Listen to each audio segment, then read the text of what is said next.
Bismillahirrahmanirrahim. Assalamualaikum warahmatullahi wabarakatuh.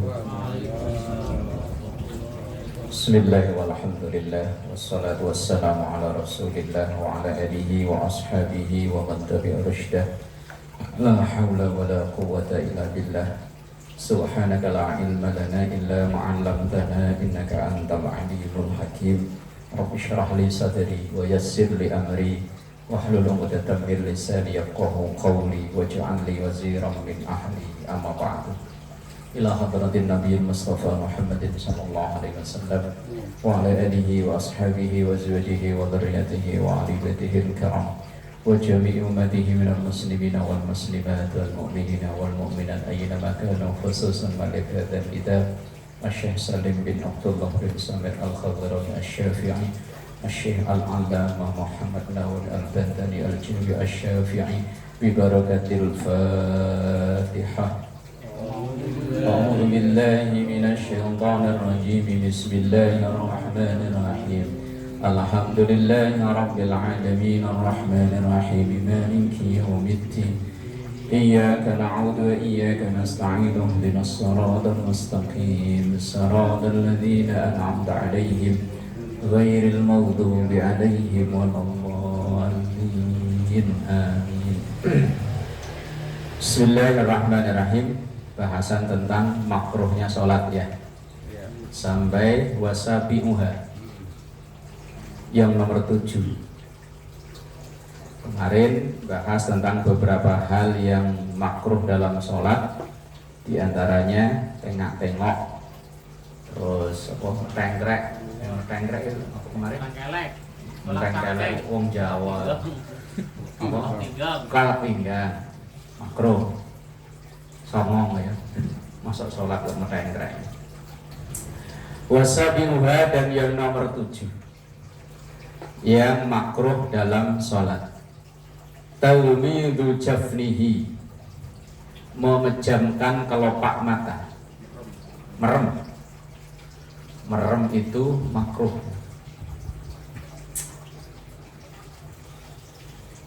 In khafa dororan, kecuali apabila khawatir malah merusak sholatnya. Bahasa gampangnya, kalau tidak ada alasan apa-apa kok merem, itu hukumnya makruh. Tapi kalau ada alasan yang dibenarkan, maka merem itu tidak makruh. Wa illa fala karohata, maka kalau tidak, ya tidak makruh. Alias kalau merem kok sholatnya lebih bisa agak kusuk, maka monggo silakan merem. Tapi kalau melek sama merem sama aja, iya nggak ngaruh apa-apa, melek ya begitu, merem ya begitu, lebih baik melek. Sawaun, sama aja, al-a'ma bagi orang buta, wal basir atau orang yang melihat. Orang buta kan ada yang matanya kayak melotot gitu ya. Nah kalau dirapetin ini kelopak matanya ditutup, lah itu makruh. Nah, kalau kita yang melek begini kan, kalau ditutup kelopak mata kan gelap nggak bisa lihat. Kalau buka kan bisa lihat. Tapi kalau orang buta kan mau dibuka mau ditutup sama aja. Lah yang makruh itu adalah menutup kelopak mata. Ya kalau kita bagi yang normal begini ya merem. Li'annal jafna, karena sesungguhnya kelopak mata itu yasjudu, sujud, ikut sujud ma'ahu, bersama dengan orang yang sholat itu.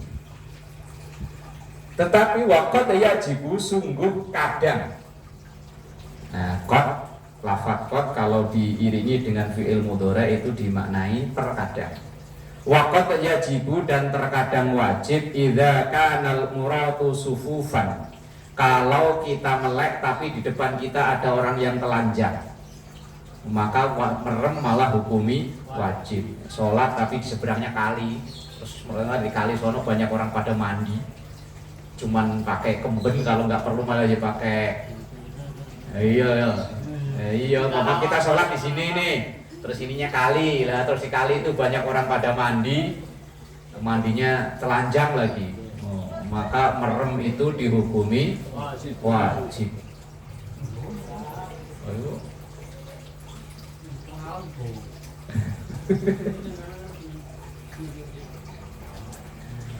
Waqad yusannu, dan terkadang sunnah melek itu merem itu sunnah, terkadang malah wajib, terkadang malah sunnah.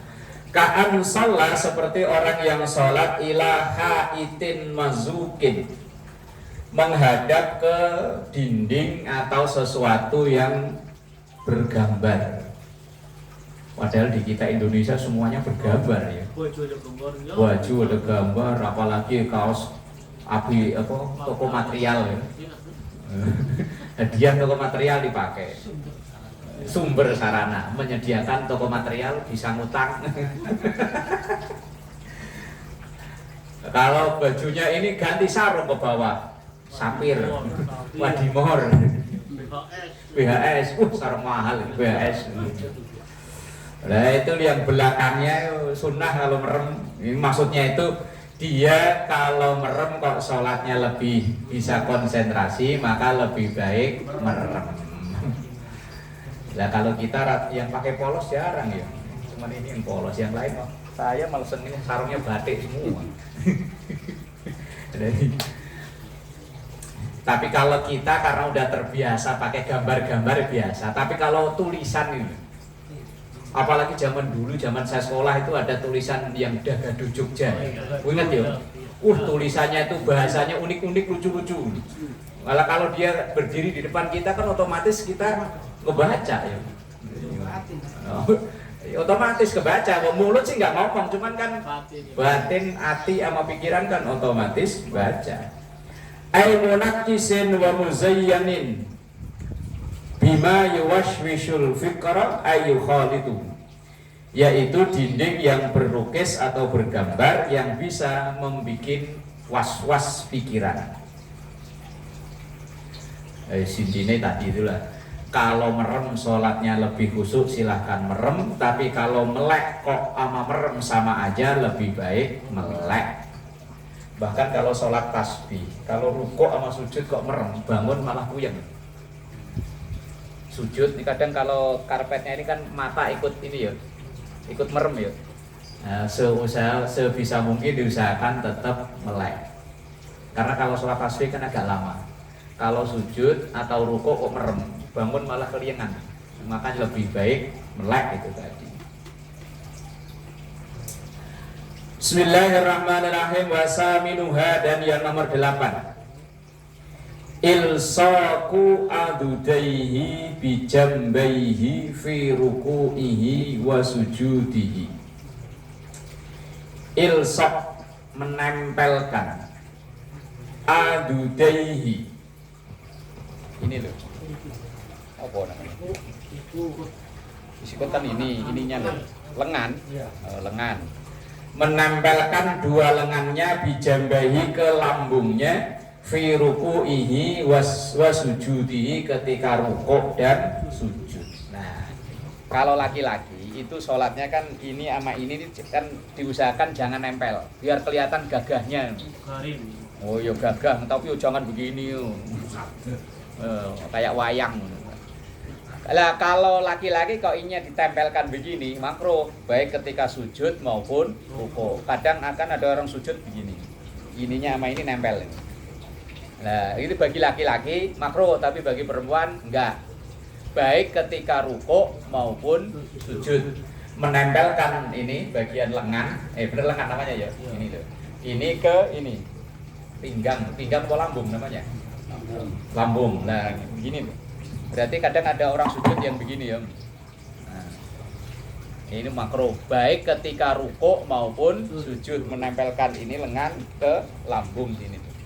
Nah itu bagi laki-laki makruh, tapi bagi perempuan enggak. Kalau bagi perempuan sebaliknya, kalau bagi perempuan kok direnggangkan, makruh, karena sunnahnya kalau bagi perempuan itu ininya nempel, atau bahkan agak begini ya. sambil nyangga gunung biar nggak jugruk. Biar nggak jugruk. Apa Pak Ji? Yang nyangga gunung Batok. Oh iya ya udah itu. Watasi'uha dan yang nomor 9 ilsaqu batnihi bi fakhidaihi fir ruku'i was sujudi. Menempelkan perut ke paha di dalam rukuk maupun sujud. Itu kayak kalau diemnya kelinci itu. Nah, kalau sujud itu ada kok di Jamiah sini sering saya lihat. Ada ya? Paham Mbak ya? Ya. Masih lirik masalahnya. Enggak, wong pas saya datang belakangan, dia itu pas kosong. Kayak kemarin Isa. Kemarin Isa apa kapan ya? Sujudnya ya kayak orang kedinginan itu loh. Kayak marmut sama kelinci kan begitu kan? Marmut, kelinci loh. Kalau kan begini nih. Nah, ininya nempel ininya otomatis nempel ke sini nih. Lah, itu bagi baik laki-laki maupun perempuan, tapi khususnya laki-laki itu hukumnya makruh. Menempelkan lambung ke ini. Jadi tadi itu kayak kelinci, marmut apa kelinci ya? Paham kan Ustaz? Ayo. Lah kalau sujud itu kan agak, nah dipraktekin Gus Roy. Nah jangan begitu, nah itu makruh itu begitu tuh. Nah, contohnya begitu tuh. Ada kan ya jamaah kita ada ya. Itu saking lemes itu. Saking lemes itu kerja. Enggak, kayaknya orangnya gagah Pak Ji. Kalau orangnya ilmunya mesti Arab itu. Lah iya. Itu kalau bahasa kita apa namanya begitu tuh? Deprok. Kelinci. Iya kayak kelinci kan? Iya kelinci kan begitu kan? Lah kalau bocah mah ya bocah ya, kalau orang tua ya walaupun sih tidak batal sholatnya, cuma mengurangi nilai sholatnya. Makruh itu mengurangi nilai. Ya Gus Roy bagian praktek tadi gitu Gus Roy. Biar paham ya. Iya. La ilsaqu badnihi bi fakhidaihi fir ruku'i was sujudi. Menempelkan perut ini ke paha baik ketika rukuk maupun sujud. Lah di kitab itu angka 9 kan diulang 2 kali kan ya? Tadi itu loh. Watasi'uha dan ta'si'uha lagi kan? Nah, ya makanya di situ terus 21 padahal aslinya 22. Tasi'uha karena tadi siang udah saya cross check kok kemarin Pak Haji bilang 21 padahal di sini 22. Kemarin Pak Haji ya? Ya itu angka 9 diulang 2 kali di situ. Ya kan? Nah. Wa ashiruha dan yang nomor 10 padahal aslinya di situ tulisannya tasi'uha kan? Padahal tasi'uha tadi udah atasnya. Nah, ashiruha yang nomor 10. Nah, ini ntar Gus Roy suruh praktek lagi nih. Ini kalau dulu guru saya memanai iqa'ul kalbi, lungguh ason-ason. Lungguh ason-ason mudeng ora Gus Bor? Tahu. Apa? Enggak. Orang ketika tahiyat atau ketika duduk di antara dua sujud seperti jongkoknya asu. Iya kayak asu. Anjing loh anjing, kalau lagi diem duduk itu kan tangannya ke depan. Oh, praktek aja. Lah iya kan? Sikunya napak gitu. Enggak, tangannya ke depan. Ya kayak prakteknya kalau anjing lagi duduk gitu. Walat ini Pak Yoko.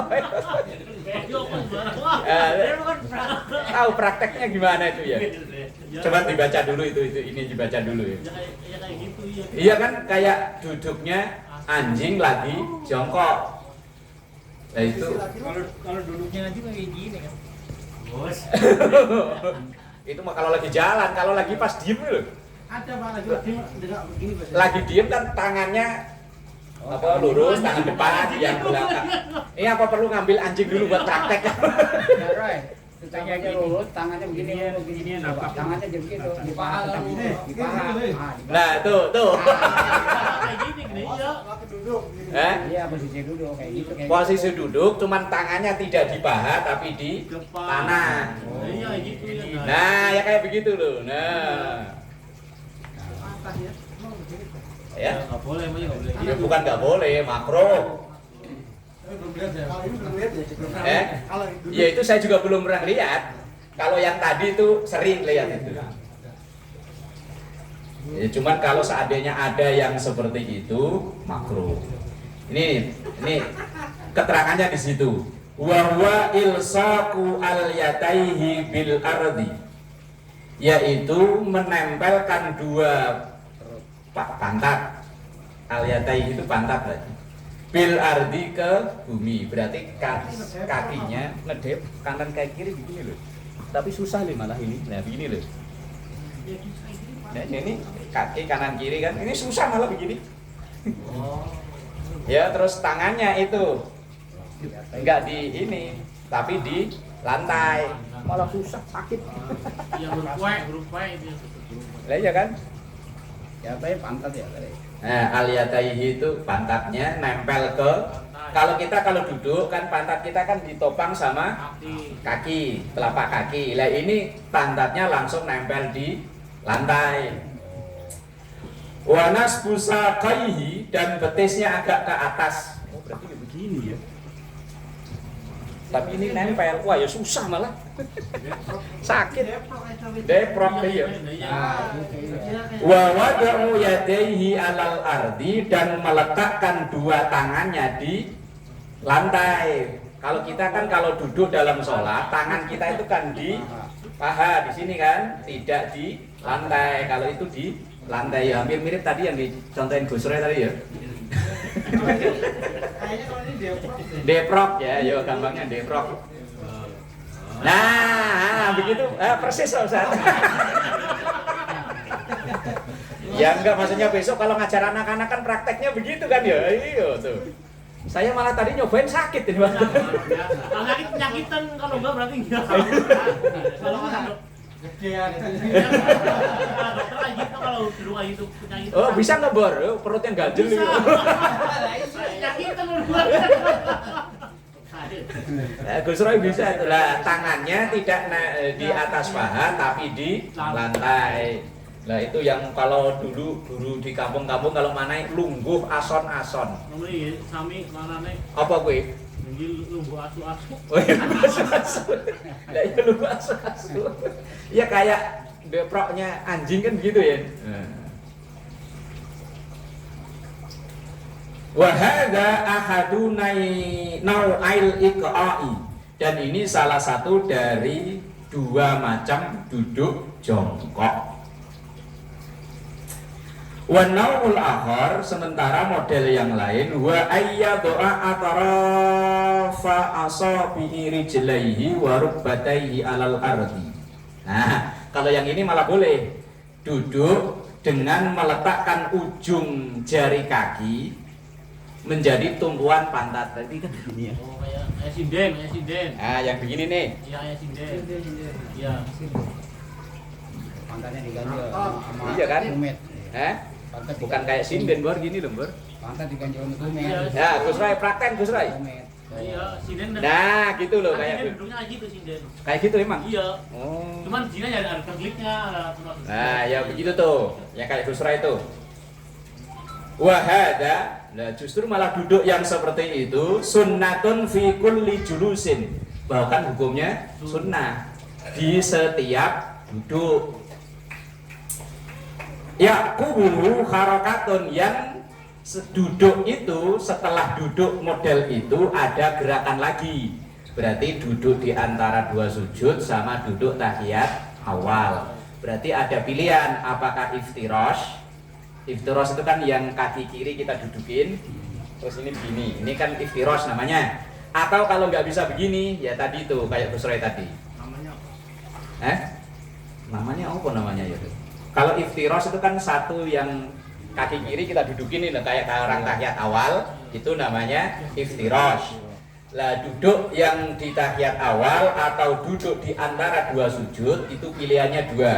Kalau enggak iftirosh, ya duduk kayak Gus Roy itu tadi, yang kakinya dua-duanya buat tumpuan di pantat, tapi dengan posisi ini telapak kaki jari-jari kaki begini kan. Tadi kayak Gus Roy nyontoin gitu kan gitu.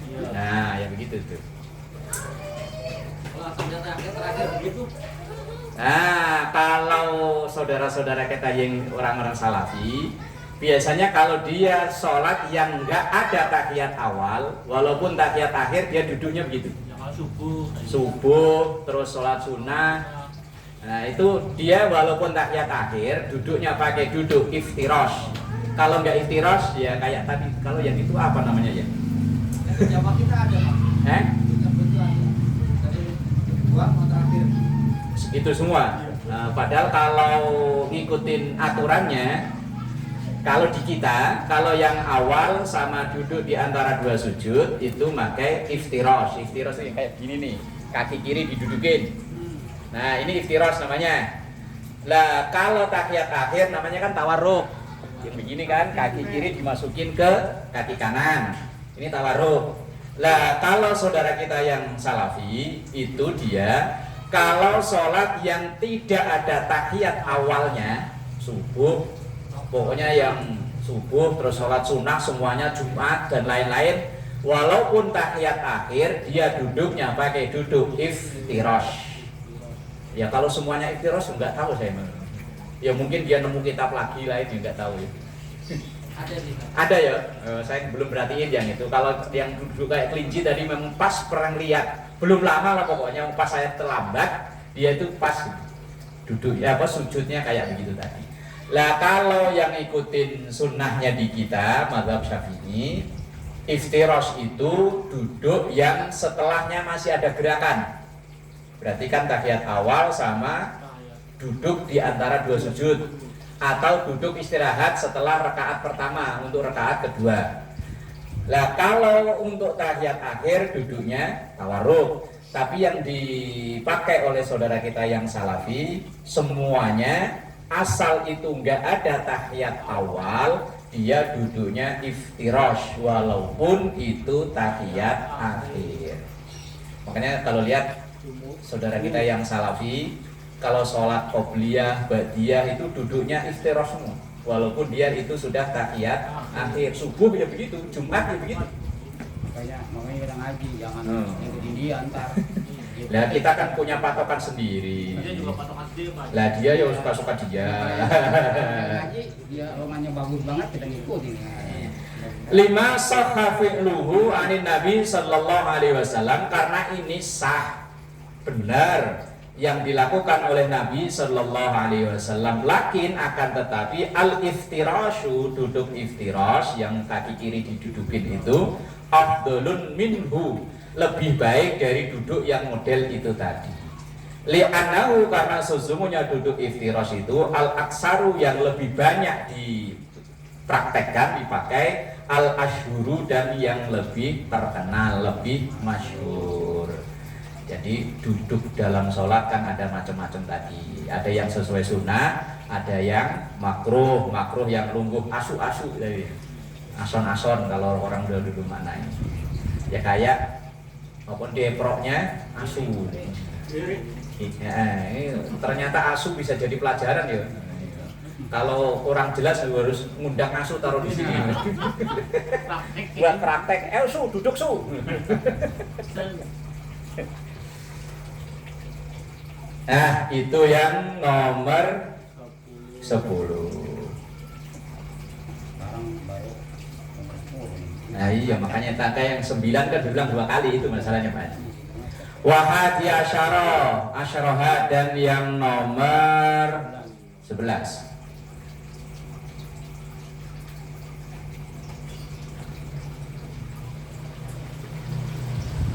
Nakaratul huruf. Ini tapi prakteknya kayaknya kalau di kita enggak ini. Aidarbul ardi bi jabhatihi inda sujudi ma'at tuma'ninati wa illa lam yakfi.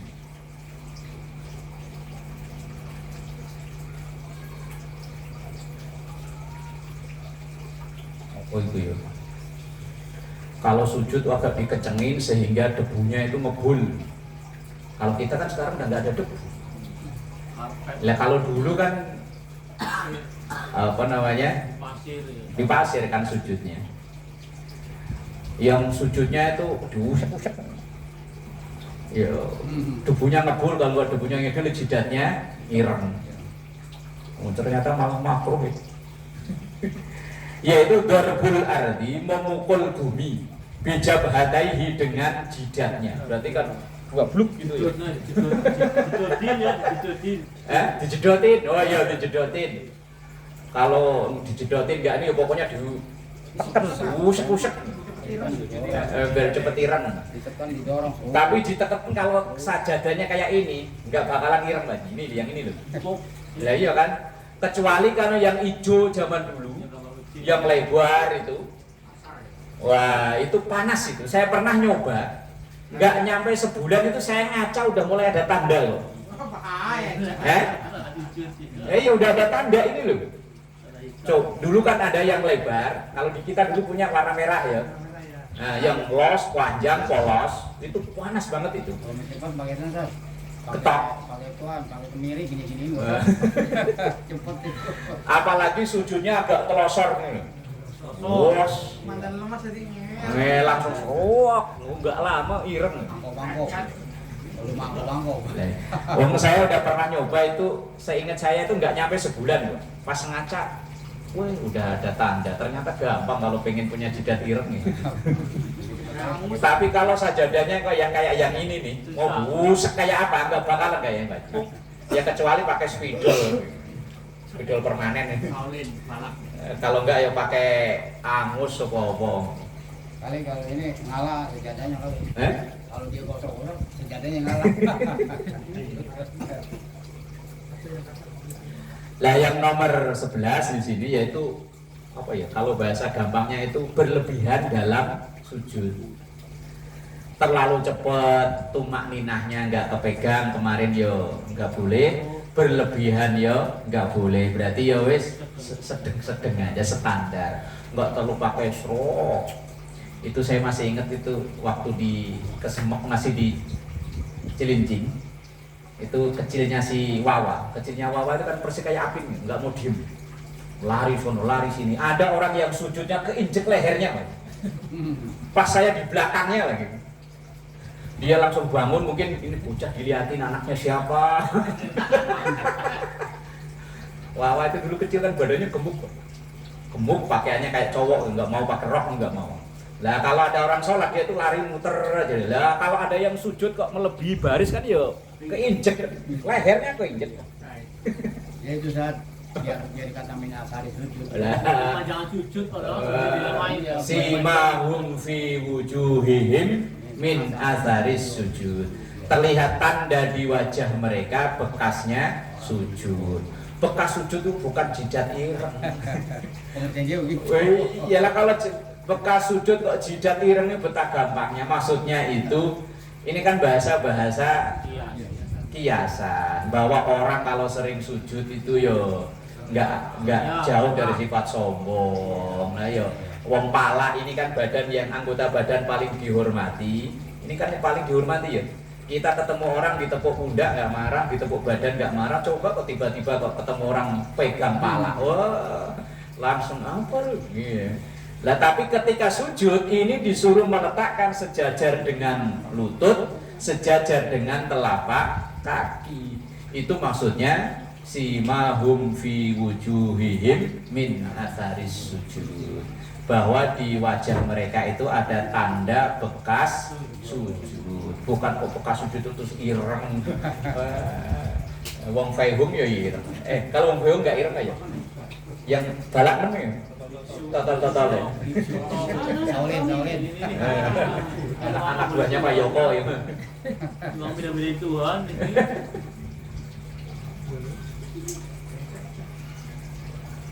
Termasuknya itu kalau orang baru istilahnya baru masuk Islam, ya baru sebulan dah boleh katakan dia sholat ya, terus udah hitam, itu boleh dikatakan ria apa bukan? Kalau dia Kalau ria itu kan urusan hati masing-masing Pak Haji. Kalau ria dan nggak ria itu kan urusan hati, kita nggak tahu. Iya, Cuman yang dimaksud bekas sujud itu kan bukan jidat hitam. kan baru masuk Islam udah. Orang Afrika malah bukan hanya jidat yang bolos malah Dari ujung atas sampai ujung bawah. Natural. Kan cuma jidat yang hitam. Nek mamba ya. Black apa? Bismillahirrahmanirrahim. Wasani asyaraha, dan yang nomor 12. Nah itu hampir mirip yang tadi dipraktekkan Gus Roy tadi. Iftirashus sab'i fi sujudihi. Duduknya seperti duduknya binatang buas. Seperti tadi yang dicontohin Pak Sulaiman, kayak macan kalau mau nerekam lawan, itu kan tangannya begini, kakinya depan.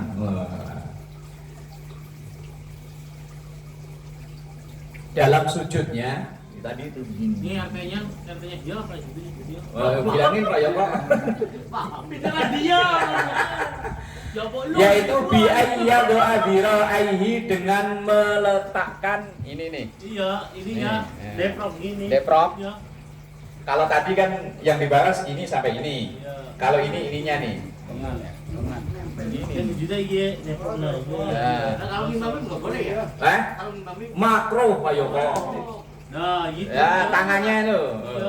Ya, yang gitu tuh. Tangannya ini nempel ke mana? Tidur. Itu banyak maju ya. Tangannya ini nempel ke Ini tanah, ke lantai. Oh, ininya nempel. Iya ini loh, ini loh. Beda kok. Mundur dulu belajar. Kalau yang tadi kan ini nempel ke ini, makro. Camin ini di bakasan lain, ininya nempel kayak yang tadi contohin Gus Roy. Harusnya kan cuman yang nempel kan cuman telapak tangan, ininya ke akad. Nah, kan yang nempel ketika sujud kan 7 wajah, 2 ini, 2 lutut, 2 ujung kaki. Lah kok ini ikut nempel nambah-nambahin, bidah ini. Nah, mau punya kamu ngimamin. Mundur. Mundur. Saya aja. Oh, enggak memenuhi syarat ini. Kok tahu bisa? Kitabnya tuh. Baca. Tandain Pak Yoko kitabnya, ntar unjukin. Iya. Iya. Lah kalau dia seorang makmum kan nggak begitu. Lah kalau jadi imam kan dilihat banyak orang. Lah kalau yang paham tetangga kanan kiri ya nggak apa-apa memang orang ini. Tapi kalau orang luar kan misalnya ya kayak saya mampir ke Al Muhajirin. Al Muhajirin nggak ada orang pinter apa makmum imam kok kayak begitu tuh. Imammu kayak begitu tuh. Loratnya sarungnya. Lah ini loh, apa namanya kalau ini ya? Lengan bukan ini. Ini bahu. Tadi kan ini nempel ke ini, katanya lengan. Lah kalau ini ke sini apa namanya? Itu otot. Lengan juga. Otot. Ini loh Pak Ji, yang ini loh bagian Lengan ini. ini lengan. Lah kalau dari sini ke sini apa? Jadi lengan panjang lengan pendek. Oh gitu. Lengan panjang, lengan pendek gitu ya, Gus Nur ya. Iya kali. Ya, yes, pokoknya kalau ininya nempel begini nih. Ya gitulah. Kali ini juga banyak juga ya. Ya tadi termasuk imamnya begitu ya. Oh, iya. Besok kalau Pak saya ngaji subuh kebetulan saya terlambat kok dia yang imam kok begini. Langsung dibahas aja, Bu. Ya itu kan kayak duduknya nongkrongnya sabuk. Sabuk itu binatang buas. Ya tadi kan macan itu kalau mau nerekam lawan, itu kan gitu kan yuk. Dilosor kan ininya kan nempel ke tanah. Nah itu makruh itu. Makruh itu tidak membatalkan sholat tapi mengurangi nilai. Nah kalau makmum mah lumrah lah, kalau imam yo enggak lumrah namanya. Pernah makruh apa? Lah super kok. Gitu. Tunjukin kitab ini loh kitabnya. Ini baca nih, baca. Baca. Makanya ngaji. Lah sirah wis sisa. Loh kalau saya mah jangan ditanya. Agak. Aduh. Wasalisu asyaraha, dan yang nomor 13. Kalau di situ 12 aja ya. Iya. Karena nomor 9 diulang 2 kali masalahnya. Al-mubalaghah fi khafdhir ra'si fir ruku'i. Al-mubalaghah berlebihan. Fi khafdhir atau fi khafdhir ra'si dalam menundukkan kepala fir ruku'i di dalam ruku. Rukuk yang standar itu kan begini ya, rata.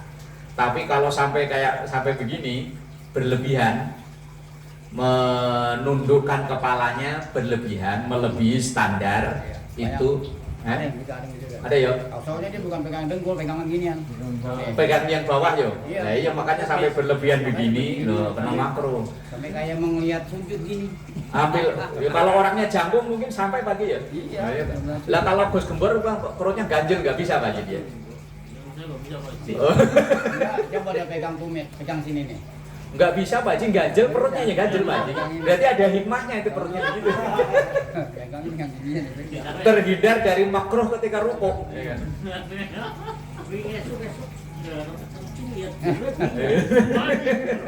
Iya kayak posa kohar yo. Oh, aman. La mubalaghah berlebihan dalam nunduk ketika rukuk. Nah, itu ya makruh. Atau rukuknya atau coba begini doang Pin. Ya karena ada sebab perutnya ganjel atau pinggangnya lagi kumat ya orang apa-apa. Tapi kalau normal itu kan harusnya begini, datar. Lah kok terlalu ke atas ya makruh, terlalu ke bawah nungging begini ya makruh. Jadi harusnya begini. Ini kalau tidak ada alasan. Kalau ada alasan karena pinggang sakit atau karena ganjel perutnya nggak bisa, udah ke bawah udah nggak bisa, udah mentok. Ya wes sebisa-bisanya.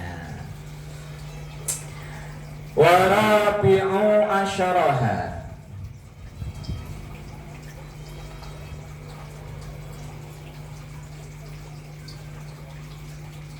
Dan yang nomor 14 Italatut tasyahudil awal, memanjangkan tahiyat awal fi ghairil ma'mumi, di selain posisi sebagai makmum alias imam, bihaitsu zadahu, sehingga ia menambahkan walau bis sholati alal ahli, walau dalam sholawat. Sholat di situ bukan dimaknai sholat ya, sholawat alal ali kepada keluarga Nabi, awid du'ai atau doa. Umpama seorang imam sengaja melamakan tahiyat awalnya dengan sampai membaca, karena tahiyat awal itu kan cuman sampai Allahumma sholli ala Muhammad, yang nggak mau pakai Sayyidina, yang pakai Sayyidina Allahumma sholli ala Sayyidina Muhammad, udah langsung berdiri. Lah dia sengaja nambahin wa ala ali Sayyidina Muhammad, apalagi sampai terus, tapi sengaja loh ya. Nah itu malah hukumnya makruh. Tapi kalau nggak sengaja kebablasan, Kalau nggak tahu, kalau nggak tahu mah orang nggak tahu nggak ada hukum Pak. enggak, maksudnya dia nggak tahu tapi jadi imam. Lah, orang nggak tahu mah nggak ada hukum. Lah hukumnya orang nggak tahu itu nyari tahu.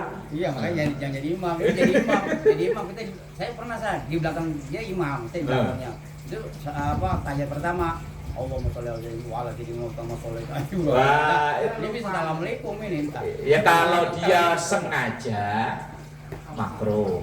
Tapi kalau dia tidak sengaja karena kebablasan, keasikan, waduh, lagi asik-asiknya lah pokoknya. Lah ya wes, lah nggak kena makruh, wong tidak sengaja. Lah kalau orang nggak tahu, nggak ada hukum. Wong dia tidak tahu, lah orang nggak tahu itu wajibnya nyari tahu. Kita kan kalau di belakang saja, kita tahu nih. Ayo, kedengeran kan bacaan imam? Kedengeran. Kita udah siap-siap subhanallah nih kalau di assalamualaikum nih, ya kan? Sedangkan gua yang maghrib. Kalau di assalamualaikum kita subhanallah siap-siap nih. Tapi sudah dibaca semua. Iya. Tergantung tadi itu dia baca itu alasannya apa. Kalau alasannya sengaja memanjangkan makruh. Kalau tidak sengaja memanjangkan tidak makruh. Tapi kalau dia tidak tahu tidak ada hukum. Orang tidak tahu itu nggak ada hukumnya. Umpama lihat coklat dikirain teh, begitu diminum kok langsung pala geliem kok langsung diajak ngomong kok nggak nyambung. Langsung aja tadi jelas. Lah begitu ditanya, Pak Yoko habis minum apa? Itu ada teh di meja. Itu bukan teh Pak Yoko. Emang baunya enggak ketahuan sih. Oh, ternyata apa yang minuman yang warnanya kayak teh ada kan ya? Mau saya pernah lihat masalahnya. Bir warnanya kayak teh begini kan agak bening-bening. Dia nggak tahu minum, dia nggak tahu. Lah itu nggak ada hukum. Tapi kok besok nyari lagi, lah itu baru kena hukum. Enak kemarin mana ya? Yang kemarin enak, mana lagi yang kok pala bisi gini. Lah itu baru terkena hukum. Nah kalau dia nggak tahu, orang nggak tahu itu nggak ada hukum. Kayak ini cerita, walau alam bener apa enggak. Bapaknya Gus Mus, Kiai Mustafa, Bisri Mustafa, kan namanya dibalik-balik.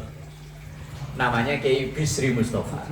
Lah beliau itu dulu di Rembang itu konon katanya itu Cina tuh banyak banget di situ.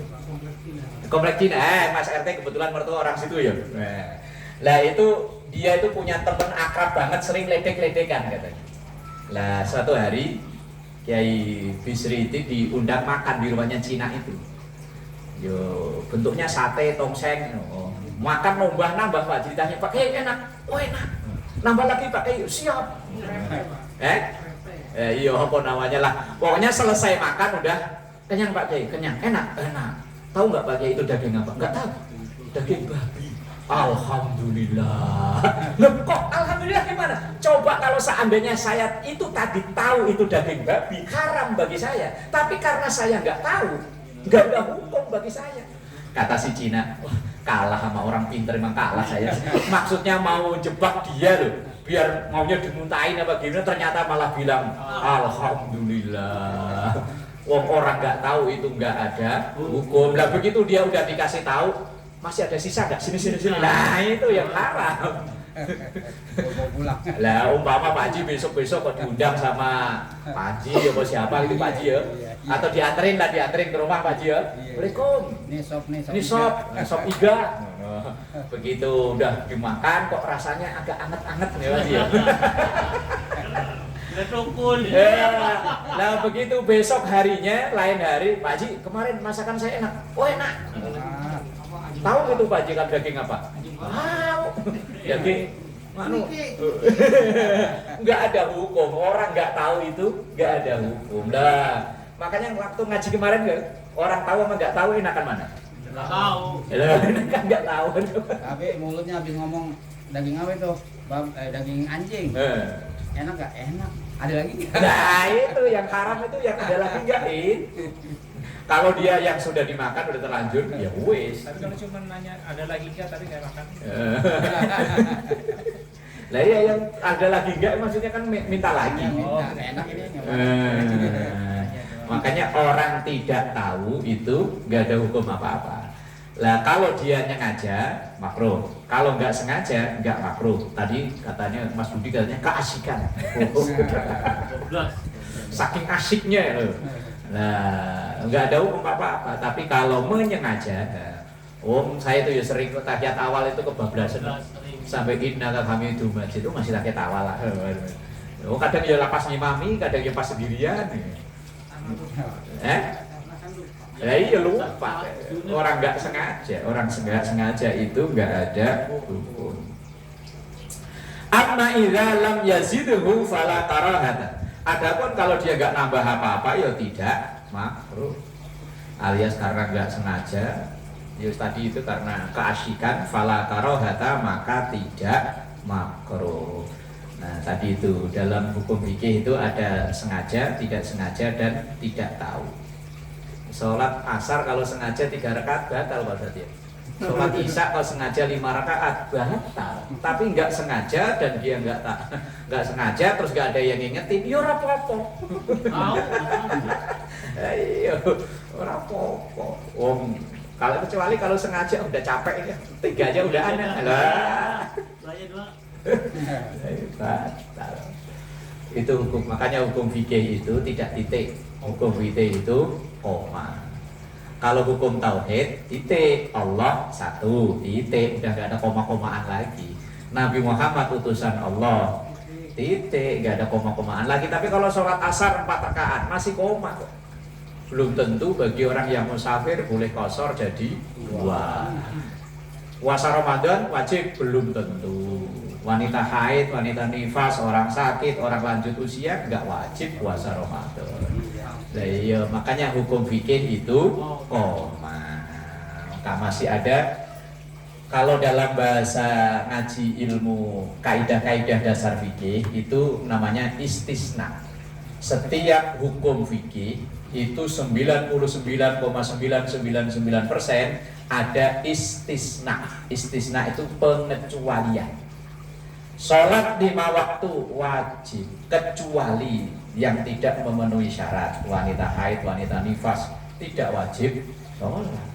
Puasa Ramadan wajib kecuali orang haid, orang nifas, orang menyusui, orang sakit, orang udah lanjut usia, orang lagi dalam perjalanan. Nah, makanya hukum fikih itu 99,99999 ada istisna. Istisna itu artinya pengecualian. Nggak bisa langsung titik, nggak bisa. Kalau hukum tauhid titik. Makanya kalau hukum fikih ya wis lah ya. Ono lah. Wallahu a'lam bishawab.